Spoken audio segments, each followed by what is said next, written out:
నాకు తెలిసిన ఒక ఆమె ఉంది. ఆమె ఒక ఆత్మీయ సంఘంలో రక్షింపబడింది. మంచి ప్రార్థనాపరురాలు. ఏదైనా చెప్పు, మోకాళ్ళు వేసి ప్రార్థన చేయటం, దేవుణ్ణి అడగడం తప్ప రెండో తెలియని తల్లి. వృత్తికి చాకలి వృత్తి చేసేటువంటి మనిషి ఆమె.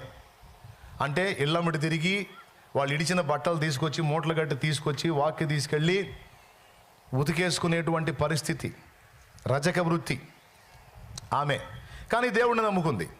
మీరు ఇంట్రెస్ట్గా ఉన్నారా? కానీ వింతైన విషయం తెలుసా?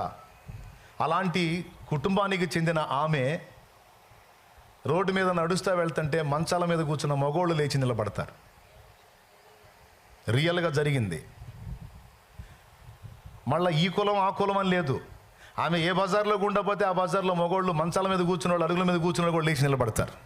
మళ్ళీ ఆడ మనిషి ఆమెకు కుటుంబం, భర్త, ఆమె సంసారం ఆమెకుంది. కానీ ఆమె పోతుంటే వీళ్ళు లేచి నిలబడతారు.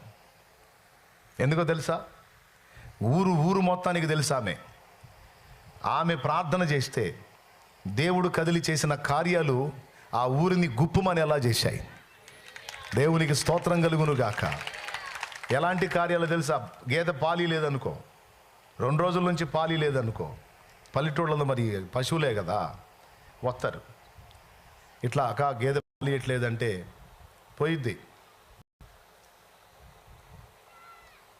దాని మీద చేయించిద్ది, నిలబడి ప్రార్థన చేసిద్ది, భారంగా ప్రార్థన చేసి కూర్చోమ్మా అంటుంది.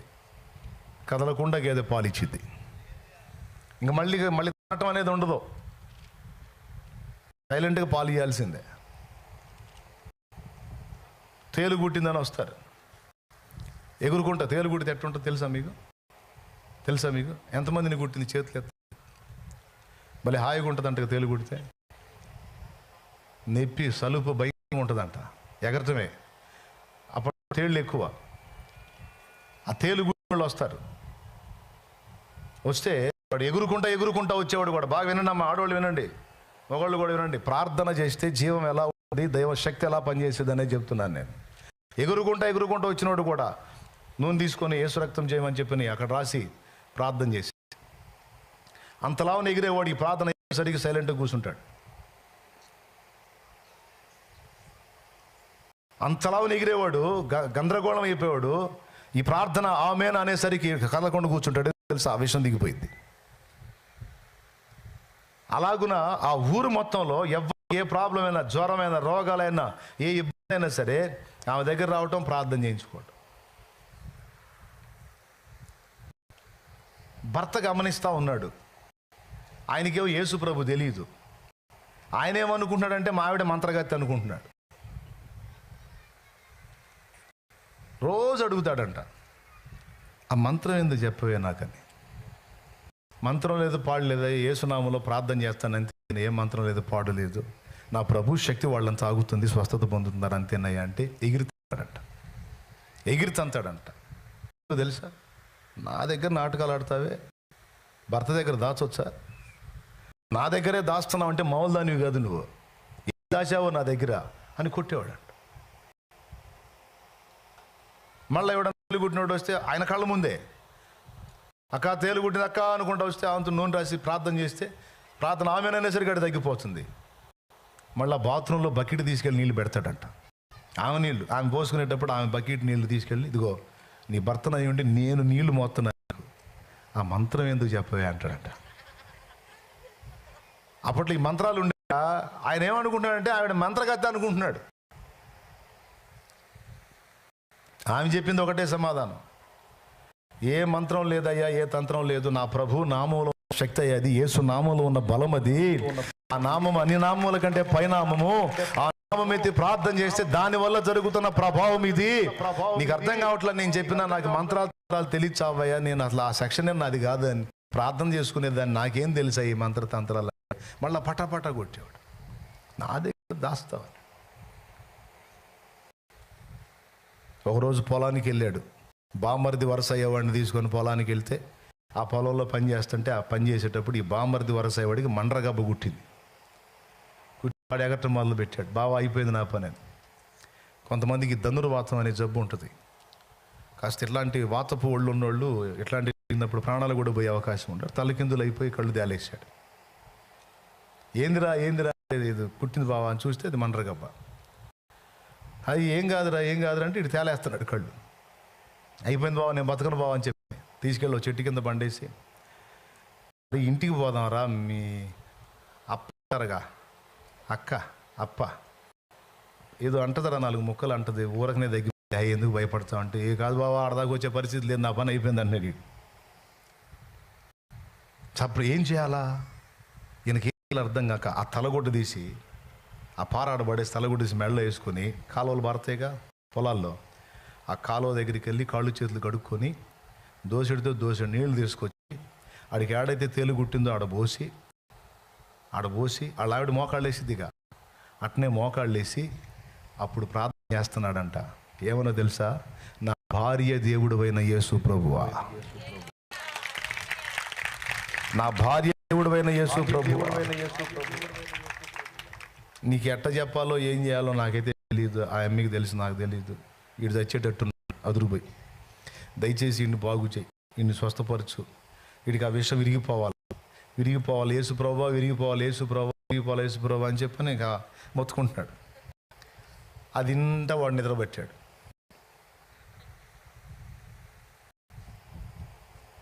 ఏంది వీటి సౌండ్ చేయదని ప్రార్థన ఆపి లేచాడు. లేచి హాయిగా నిద్రపోతాడు. తట్టాడు, ఎరా ఎట్టుంది అన్నాడు.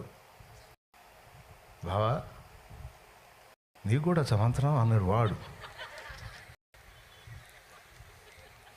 ఇప్పుడు నేర్చుకున్నా బావ, నీకు కూడా నేర్పిందా, నువ్వు కూడా నేర్చుకున్న మంత్రం అంటే అప్పుడు అర్థమైపోయింది అతనికి. ఇక అదే లేచి ఆ కండం మెడ వేసుకుని వెళ్తున్నాడంట పొలానికి అడ్డం పడి. బావా ఎక్కడికి వెళ్తున్నా, నేను ఇంటికి వెళ్ళాలన్న. ఏడుస్తా వెళ్తున్నాడు. ఎందుకు ఏడుస్తున్నావు, ఏం జరుగుతుంది, ఏం బావా, పోదాం ఉండు అంటే, ఆగురా నేను వెళ్ళాలా అని చెప్పి నేరుగా ఇంటికి వెళ్ళిపోయి భార్య 2 కాళ్ళు పట్టుకొని ఏడ్చాడు, నన్ను క్షమించమ్మా అని. నన్ను క్షమించమ్మా అని 2 కాళ్ళు పట్టుకొని ఏడ్చాడంట, భార్య కాళ్ళు పట్టుకొని. ఎందుకయ్యా ఇట్లా చేస్తున్నావు, ఎందుకయ్యా ఏం చేసావు. ఎందుకంటే మెంటలోడు కదా, మళ్ళీ కాళ్ళు నీళ్లు తోడతాడు, కొడతాడుగా, కాళ్ళు పట్టుకుని మళ్ళీ ఏం కొడతాడు, కాళ్ళు ఆడిపోతున్నామే. అప్పుడు చెప్పాడు, ఏడుస్తా చెప్పాడు, నిజంగా నువ్వు ఏ మంత్రగతివో ఏ మంత్రం ఉందో నీ అనుకున్నాను. కాదు, మంత్రం లేదు, తంత్రం లేదు, నీవు నమ్మిన దేవుని నామంలోనే శక్తి ఉంది. అది యేసు నామం.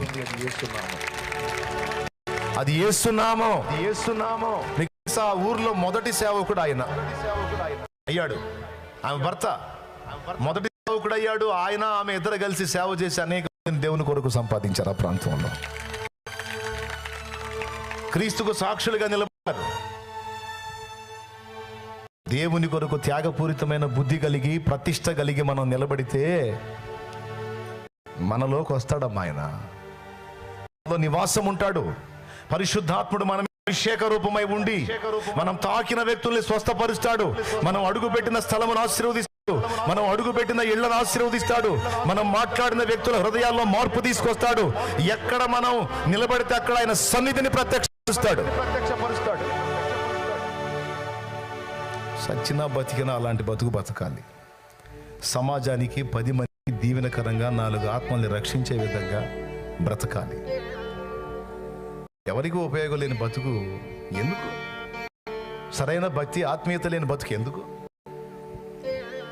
ఈరోజు ఈ మెట్టులో మనం రావడానికి ముందు మనం ఏం చేసుకోవాలని చెప్తున్నాను. త్యాగానికి సిద్ధపడాలి, తెగించడానికి సిద్ధపడాలి. మనం ప్రతిష్ఠితులం కావాలి. ఏం కావాలి మనం? మనల్ని మనం ప్రతిష్ఠ చేసుకోవాలి, తెగించాలి. రోడ్డు పక్కన అడుక్కుంటున్నాడు కళ్ళు లేనివాడు. జనసమూహం గుంపులుగా పోతా ఉన్నారు రోడ్డు. కళ్ళు లేని వాళ్ళకి చెవులేగా పనిచేసేదే. ఎప్పుడు ఇంతమంది గుంపు రోడ్డు మీద పోవటం నేను చూడలేదు బాబు. అయ్యా ఎంతమంది గుంపులు వెళ్తున్నారు, ఏం జరుగుతుందయ్యా, ఎవరు పోతున్నారు? వాళ్ళలో ఒకడు అన్నాడు, నీకు తెలియదా, నజరేయుడగు యేసు ఈ మార్గాన పోతున్నాడు. యేసు ప్రభువా? ఇప్పుడు నా ముందు పోయింది యేసు ప్రభువా అని నిశ్చేష్టుడైపోయి, అయ్యా ఎంత దూరం పోయి ఉంటాడు అని అడిగాడు. దాటిపోయాడు, చాలా దూరమే పోయాడు, నీకు అందడు. వేసాడు కేక. దావీదు కుమారుడా, దావీదు కుమారుడా, దావీదు కుమారుడా యేసు, యేసు నన్ను కరుణించయ్యా, నీకోసమే నేనున్నాను. ఏ ఆశ లేదు, ఏ ఆశ లేదు, ఇంకా నాకు వేరే నిరీక్షణ లేదు, వేరే నిరీక్షణ లేదు. అంధకారం అయిపోయిన నా జీవితాన్ని ఏనాటికైనా నువ్వు వస్తావు, వెలిగిస్తావని ఎదురు చూస్తా ఉన్నాను. నా దాకా వచ్చి దాటిపోతున్నావా? ఈ గుడ్డోడు నీ కనపడలేదా?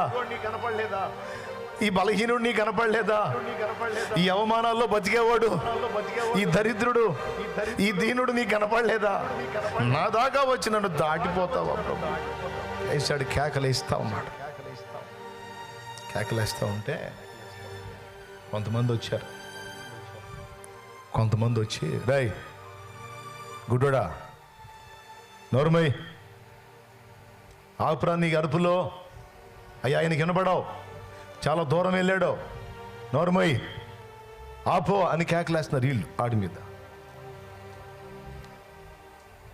వాడేం చేశాడు తెలుసా? అడుక్కునేవాళ్ళు మనం గెదింతే లోపడతారు, ఎందుకంటే మనం భిక్షం ఏమేమో అనే భయం వాళ్ళకి. ఏమండి, ఇంట్రెస్ట్గా వింటున్నారా? వాళ్ళకి మనం భిక్షం ఏమేమో అని భయపడి మనం గదింతే వాళ్ళు ఆగిపోతారు. కానీ ఈరోజు అతని నిర్ణయం అతని లైఫ్నే ఒక ఆశ్చర్యకరమైన మలుపులోకి తీసుకెళ్ళిద్ది. ఇప్పుడు అతను ఏం చేయాలి అంటే తెగించాలి. ఈ రెండు ఆప్షన్ లేదు. ఒకటి, శాశ్వతంగా గుడ్డి బతుకు బతకడానికి ఫిక్స్ అయిపోవాలి, లేదా ఏమైతే అది అయింది, వీళ్ళు భిక్షం వేస్తే వేశారు, పట్టించుకుంటే పట్టించుకుని, లేకపోతే లేదని తెగించాలి. వాడు రెండోది చేశాడు. ఏం చేశాడు తెలుసా? తెగించాడు. తెగించేశాడు, ఇంకా పెద్ద కేకలేశాడు. దావీదు కుమారుడా, నన్ను దాటిపోకయ్యా, నజరేతువాడా, నన్ను విడిచిపోకయ్యా, నన్ను తెరువవా, మగవాడినయ్యా, నా స్వరము నీయవా, గుడ్డివాడిన.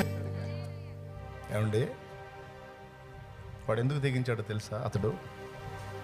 వాడు అనకూడదులే, ఆయన ఎందుకు తెగించాడో తెలుసా? కళ్ళినోడు. ఈ దరిద్రులు ఏం చేయాలండి? వచ్చిన దరిద్రులు ఏం చేయాలండి? స్వస్థపరిచే దేవుడు సమీపంలో ఉంటే, అరే రే రే రే రే రే వీడు గుడ్డోడురా, ఆ గుడ్డోడు కళ్ళు తెరిచేవాడు, ఆయన పోతున్నాడు, ఈ తిక్కునోడు చూడలేదనుకుంటా, కళ్ళు లేవుగా, మనమన్నా తీసుకెళ్దాం, ఆ యేసుప్రభుని ఆపండిరా, ఆ యేసుప్రభుని ఆపండిరా, వేయండిరా, కేకేయండిరా, మనం వరుద్దాం పాండిరా, ఆయన ఆపండిరా, వీడిని తీసుకెళ్దాం ఆయన దగ్గరికి అనుకోవాలి కదండి. వీళ్ళు ఈ దరిద్రులు అనుకోవాలి కదండి. వీళ్ళు ఇతన్ని ఆయన దగ్గరికి చేర్చడానికి సహాయం చేయకపోగా, వీళ్ళు కేకలేసి ఆయన ఆపకపోగా, వీనిని ఆయన దగ్గరికి చేర్చకపోగా, ఆయనకు మొత్తుకుంటున్నవాడు నోరు మూపిస్తున్నారు, ఆయనకు మొర్ర పెట్టుకుంటున్నవాడు నోరు మూపిస్తున్నారు. ఈ దరిద్రులు వాళ్ళ మాట ఎందుకు లెక్క చేయాలండి? అతడు బాగుపడటం ఇష్టం లేని రకాలు ఇవి. జీవితం బాగుపడటం, ఆశీర్వదించబడటం, రూపాంతరం చెందడం ఇష్టం లేని బ్రతుకులు ఇవి. వీళ్ళు సాయం చేయరు, సాయం చేసే దగ్గరికి వీళ్ళు పోనీరు, ఇంకా చెప్పాలంటే నోళ్ళు మూపిస్తారు. వీళ్ళు కడుపు మండిపోయింది వాడికి.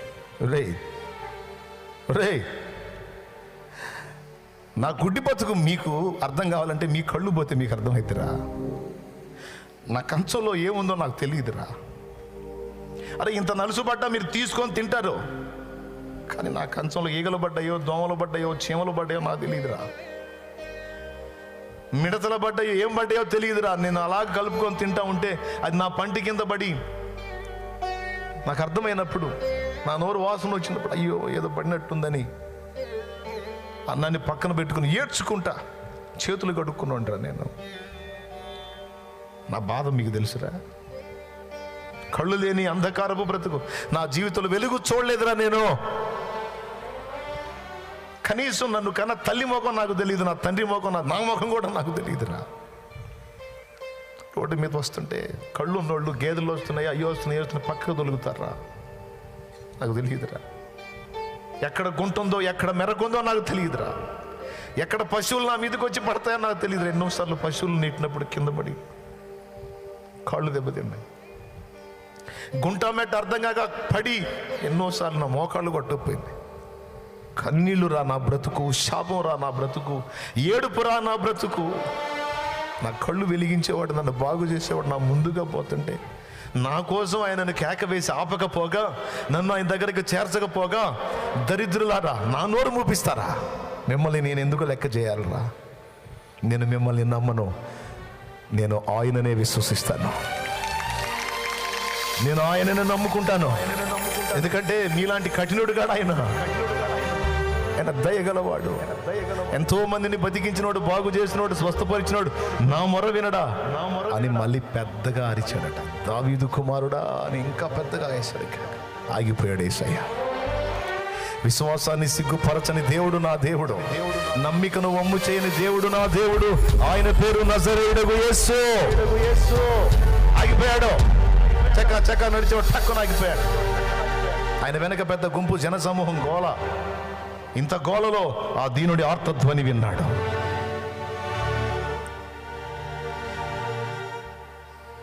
ఆగి అటు చూపించి వారిని నా యొద్దకు తీసుకుని రండి అన్నాడు. అప్పుడు దాకా గెదివినోళ్ళు లేదు, అప్పుడు దాకా నోర్మై గుడ్డోడా అని అరిసినోళ్ళు లేదు.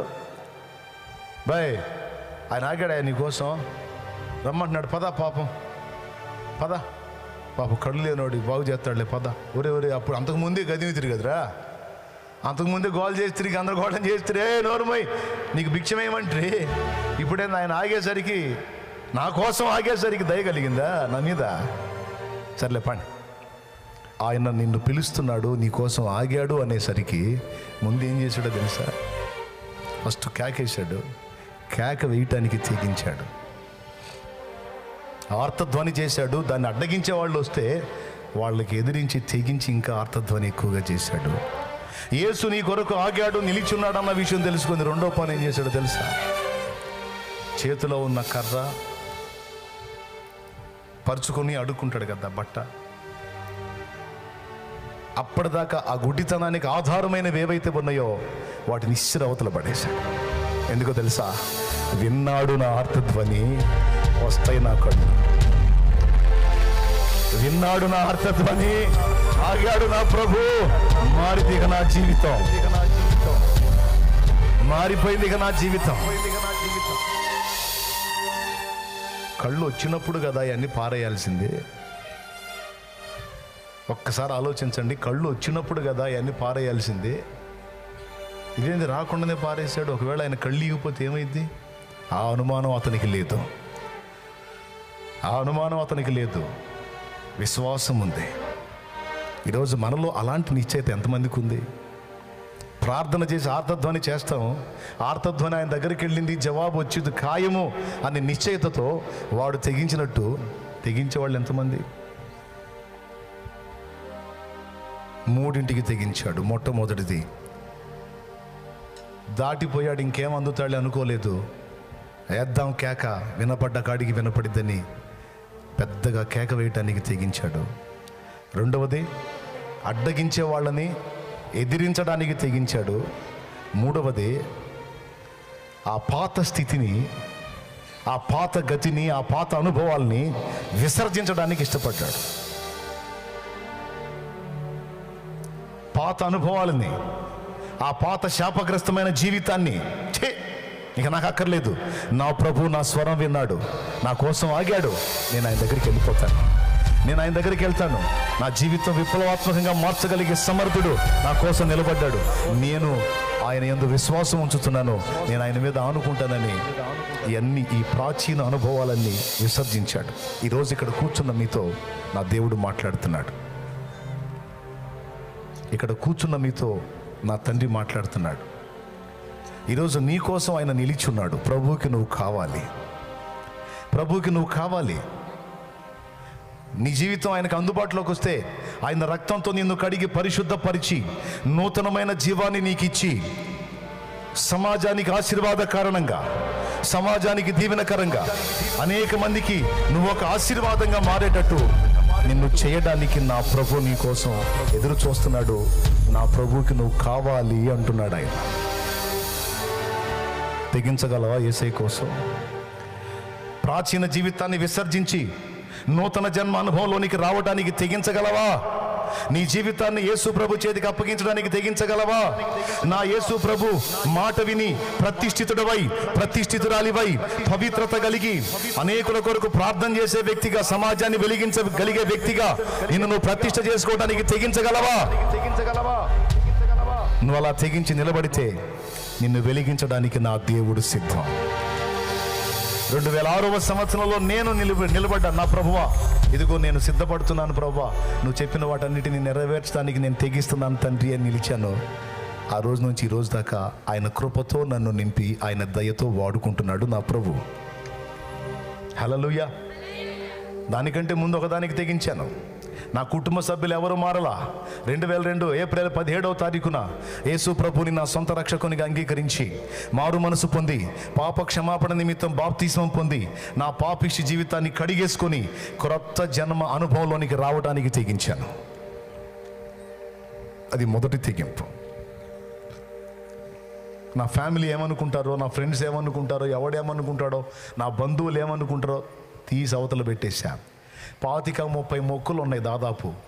తీర్చాల్సిన మొక్కులు ఒక్కటి కూడా తీర్చలా. మారు మనసు పొందని యేసు ప్రభు నిజమైన దేవుడని అర్థమైపోయింది. నా పాపములన్నిటినీ కడగటానికి ఆయన తన రక్తాన్ని నా కోసం చిందించాడని అర్థమైపోయింది. ఈ భూమి మీద అనిపించే శ్రమలు కాదు, ఇంతకంటే ఘోరమైన శ్రమ నరకాగ్ని అని అర్థమైంది. ఆ నరకం నుంచి నన్ను కాపాడటానికి, నాకు మనశ్శాంతిని ఇవ్వడానికి, నిత్యరక్షణ ఇవ్వడానికి, నా పాపాలన్నీ తన మీద వేసుకొని మోయడానికి యేసు ప్రభు మహిమను వదిలిపెట్టి భూమి మీదకి వచ్చి నా కోసం అరికాల మొదలు నడినెత్తి వరకు, శిర మొదలుకొని సిరి పాదం వరకు సర్వ శరీరము రక్తసిక్తమై ప్రాణం పెట్టి తిరిగి లేచాడని నాకు అర్థమైపోయింది. ఆయన రక్తంలో నా పాపాలు కడుక్కుంటే నాకు నిత్య జీవం, బ్రతుకులో శాంతి, జీవితానికి విలువ అన్న సంగతి నాకు అర్థమైపోయింది. మారు మనసు పొంది పాపక్షమాపణ నిమిత్తం బాప్తిస్మం పొంది నా జీవితాన్ని ఆయన చేతికి అప్పగించాను. వినండి, నేను తెగించినటువంటి తెగింపు నాకు వ్యర్థం కాల. సరైన టైంలో నేను తీసుకున్న సరైన నిర్ణయం నా లైఫ్ని ఆశ్చర్యకరమైన మలుపు తిప్పి నా బ్రతుకును ధన్యం చేసింది. కొడితే గట్టిగా. ఈరోజు ఇక్కడ బాప్తిస్మం పొందిన వాళ్ళు ఎంతమందో చేతులు ఎత్తండి. పొందిన వాళ్ళు దించండి. నేను ఇంకా బాప్తిస్మం పొందలేదన్నా, నా జీవితాన్ని యేసయ్య చేతికి ఇంకా అప్పజెప్పలేదన్నా అన్నోళ్ళు చేతులు ఎత్తండి. నేను ఇంకా పొందలేదన్నా, రక్షణ పొందలేదు, బాప్తిస్మం పొందలేదు, నా జీవితాన్ని నా ప్రభు చేతికి అప్పజెప్పలేదు, ఇంకా రక్షింపబడలేదన్నా అన్నోళ్ళు చేతులు ఎత్తండి. ఈరోజు మిమ్మల్ని స్ట్రైట్గా అడుగుతున్నాను, నిత్యం మండే నరకాగ్ని ఉందని నీకు తెలుసా? ఆ నరకం నుంచి నిన్ను కాపాడటానికి యేసు ప్రభు నీ కోసం ఎంత త్యాగం చేశాడో తెలుసా? ఎవరైనా ఒక చేతిని రాయి మీద పెట్టుకొని ఇంకో రాయితో చేతిని పచ్చడిగా నల్లగొట్టుకుంటే అతన్ని మనం ఏమంటాం తమ్ముడు? పిచ్చోడు అంటాం, మంచోడు అంటాం? పెద్దగా చెప్పండి. మరి పిచ్చి బట్టి యేసయ్య ఒళ్ళంతా పచ్చడి చేసుకున్నాడా? మైండ్ పోయి చేసుకున్నాడా? మనసు బాగలేక చేసుకున్నాడా? మెంటలేకి చేసుకున్నాడా? ఎందుకండి అరికాలు మొదలు నడినెత్తి వరకు, శిర మొదలుకొని సిరిపాదం వరకు రక్తసిక్తమయ్యాడు? ఎందుకో తెలుసా? నీ కోసం, నా కోసం నోరు తెరుచుకొని ఎదురు చూస్తున్న నరకాగ్ని నుంచి మనల్ని కాపాడాలి. ఆయన మనల్ని ప్రేమిస్తున్నాడు. ఆయన రక్తం చిందించకపోతే, మన పాపాలు కడిగేసుకునే దారి ఆయన ఇవ్వకపోతే, మన పాపాలు ఆయన నెత్తినెత్తుకొని ఆయన మొయ్యకపోతే మనలో ఒక్కడు కూడా నరకం తప్పించుకోడు. ఆ నరకం నుంచి నిన్ను నన్ను కాపాడటానికి తన ప్రాణాన్ని పణంగా పెట్టాడు నా యేసయ్య. హల్లెలూయా, హల్లెలూయా. ఇప్పుడు ఆయన ఇచ్చిన రక్షణ పొందకపోతే నష్టం ఎవరికి? యేసు ప్రభుకా లేకపోతే నీకు నాకా? నష్టం ఎవరికి? మరి ఇన్నాళ్ళు ఎందుకు తెగించలేకపోయావు రక్షణ పొందడానికి? ఒకవేళ నీకు అర్థం కాక తెగించలేదా? మరి ఈరోజు అర్థమయ్యేటట్టు చెప్పాక ఈరోజు తెగించగలవా? నేను బాప్తిసం పొందినప్పుడు స్పేర్ బట్టలు కూడా తీసుకెళ్ళలా. ఇట్లాంటి కూటానికి పోయా. దేవుడి కృపలో అవకాశం వచ్చింది, నేను కూడా సిద్ధపడ్డా. ఇస్తామన్నారు, కట్టు బట్టల మీద పోయి నిలబడ్డా. మొక్కులు లేదు, తొక్కలు లేదు, మొత్తం ఇవన్నీ పక్కన పెట్టేశా. ఏం తీర్చలా, కట్టుబట్టల మీద పోయి నిలబడ్డా. ఇదే ఎండజాం ఇచ్చారు బాప్తీసం. పోయింది నా దరిద్రం, పాపిష్టి బతుకంతా. వాడు ఏం చేశాడు, ఆ పాత జీవితపు ఆ కర్ర, ఆ జోలే, ఆ సంచి, ఆ చిప్ప, ముష్టి మొత్తం ఇసురవతల పడేసి క్రొత్త జీవితం అనుభవంలోనికి ఏసై దగ్గరికి వచ్చాడు కదా. ఏసై దగ్గరికి వచ్చినప్పుడు అవన్నీ విసర్జించాడు కదా. విసర్జించి వచ్చి యేసు ప్రభుకు తను అప్పగించుకుని నిలబడ్డాడు కదా. అప్పుడు ఏసై ఏం చేశాడు తెలుసా? నేను నీకేం చేయగోరుతున్నావు ప్రభువా, నేను చూపు పొందగోరుతున్నా, నీవు కోరినట్లే నీకు అగును కాకపో అన్నాడు. పుట్టింది మొదలుకొని గుడ్డివాడైన మనుషుడి కళ్ళు వెలిగించబడ్డాయి. 2 కళ్ళు చూపుంది, వెలిగించబడ్డవాడై, స్వస్థత పొందినవాడై అనేక మందికి వెలుగుగా మారాడు ఆయన. దేవునికి స్తోత్రం కలుగునుగాక. మీకు తెలుసా, దైవ జనుడయ్యాడు తర్వాత ఆయన. ఆ కళ్ళు వెలిగించబడ్డాడు. ఈరోజు మీ అందరికీ చెప్తున్నాను, రక్షణ పొందిన వాళ్ళు దేవుని కోసం ఒక ప్రతిష్ట కలిగిన జీవితం జీవించాలనుకుంటే నీ వల్ల సమాజం దీవించబడిద్ది, నీ కుటుంబం ఆశీర్వదించబడిద్ది, నీ కుటుంబంలో శాపం తొలగిపోయిద్ది.